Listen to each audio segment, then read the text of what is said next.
Today we're going to ride around Lake Eildon. We're told it's quite a picturesque ride, and so we're just going to leave here and we're going to head for Bonnie Doon. We'll tell you more about the lake a little bit later on. We chose to circumnavigate Lake Eildon in an anti-clockwise direction, leaving Mansfield early in the morning, which would allow ample time to explore the towns of Alexandra and Eildon along the way, before heading through the mountains to Jamieson, then back to Mansfield later that afternoon.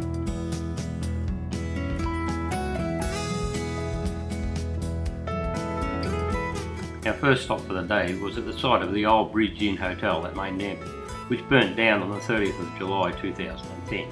Where an old speedboat hangs from a nearby tree, the pub was a popular spot for locals and travellers alike, who drop in to share their great fishing stories. Roughly 50 minutes later we arrived in the old timber town of Alexandra.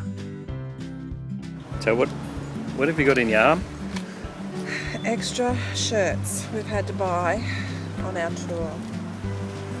Because apparently they don't know that it's summer here. The town centre of Alexandra, which was built along the attractive boulevard of Grant Street, features a number of historical buildings that have been preserved and date back to the 1850s when gold was discovered and mined in the area. There's a timber tramway and museum located in the old railway station building in Station Street and displays artefacts of the timber industry, including steam engines. Train rides are available on a 600-metre loop. The museum is open from 10 AM to 4 PM on the second Sunday of every month with a steam haul train, and the fourth Sunday of every month with a diesel haul train. Outside these operational days, members of the public are free to wander the grounds, where a wide range of machinery and other static exhibits can be viewed during daylight hours. We've been told if we wanted a really good look at the lake, to take what's known as the Skyline route to Eildon. So we left Alexandra much warmer than when we arrived with our new fleecy shirts and wound our way up to the top of Skyline Road, where we were afforded some spectacular views. It was well worth stopping, and the panoramic vista was superb. However, the windy road called, and it didn't take long to drop down into the tiny tourist town of Eildon. We stopped briefly in Eildon for fuel and a quick coffee before heading up to ride across the dam wall. During the construction of the Eildon Dam, approximately 4,000 people were housed in the new township of Eildon. Construction of the town commenced in 1950 and was completed in 1952. Originally the town comprised 300 permanent houses, pre-cut and fabricated in England, but assembled here on site. 14 different plans were used to eliminate the sameness of appearance. There were 190 temporary houses and hostel buildings with accommodation for 1,275 workers. All services were installed, including roads, water supply, drainage, sewerage and electricity. Great attention was paid to all details, including the provision to convert the workshop and store buildings to factories for light industries after the completion of the dam. A quick word of caution we've been given earlier is that the 40 km/h speed limit across the wall is heavily policed.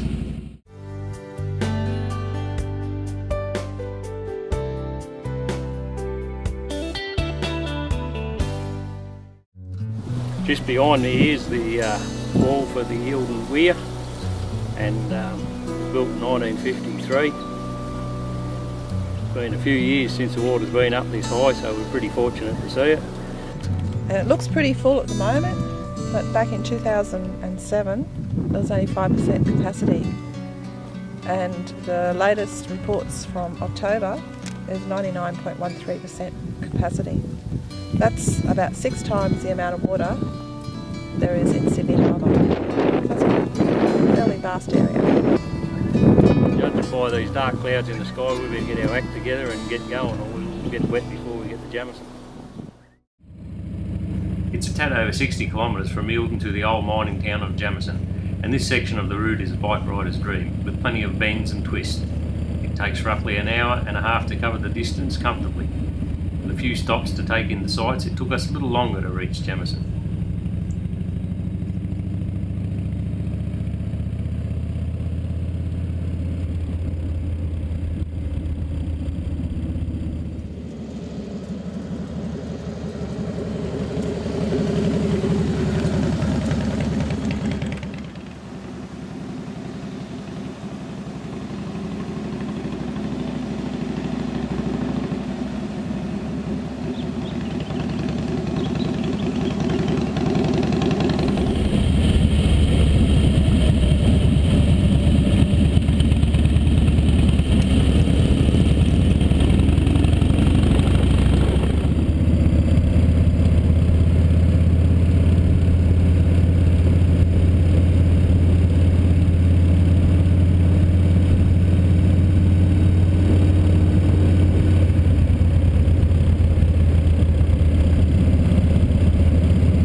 end of the spectacular ride around the Lake Eildon National Park lies the Jamieson Brewery and Fudge factory.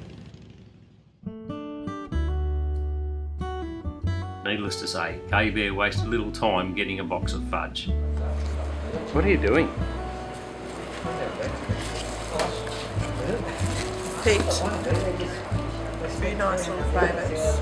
Turkish delight, caramel, espresso and lemon meringue. I had a bite out of each piece. What did you think? Love them all, and I'm just going to have another bite right round just to check that I like them all. Go around and have a look at the rest of them on display. This is lemon meringue. How much do you reckon it's going to cost them to get up there for a start? That's probably. That fudge must have been pretty damn tasty too, because K-Bear went back for more. From Jamieson you can head another 10 kilometres further east to the historic Kevinginton Hotel, which originally started trading as Garrett's Beer House in the gold rush of 1862. But more on that another day.